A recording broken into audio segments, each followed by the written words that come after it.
இந்த வருஷம் எங்களோட வீட்டு கிறிஸ்மஸ் ரொம்ப ஸ்பெஷலாக இருந்தது. ஏன்னா எங்களோட வீட்டில் வந்து ஒரு புது வரவு இருந்ததுனால பக்கத்து வீட்டு அக்காக்கள் அண்ணாக்கள் எல்லோரும் வந்திருந்தவே அவையோட தான் அன்றைய நாள் போனது.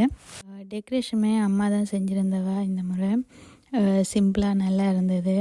அம்மாவுக்கு நிறைய கலராக வேணாம்னு சொல்லிட்டு இந்த முறை ட்ரீ கூட கோல்டன் அண்ட் சில்வர் கலரில் தான் டெக்கரேஷன் பண்ணியிருந்தவா. எங்களோட ஃபயர் பிளேஸ் வந்து நாங்கள் யூஸ் பண்ணுறையில் அந்த இடத்தையுமே வந்து ரொம்ப அழகாக வித்தியாசமாக வந்து டெக்கரேட் பண்ணியிருந்தாங்க.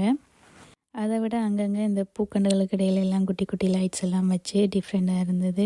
மெழுகுதிரிகளுமே அங்கங்கே அம்மா கொளுத்தி வச்சுருந்தாங்க. வீட்டுக்கு வெளியிலையுமே நாங்கள் ஆல்ரெடி வந்து லைட்ஸ் எல்லாம் போட்டிருந்தோம் நாங்கள் கிறிஸ்மஸுக்காக.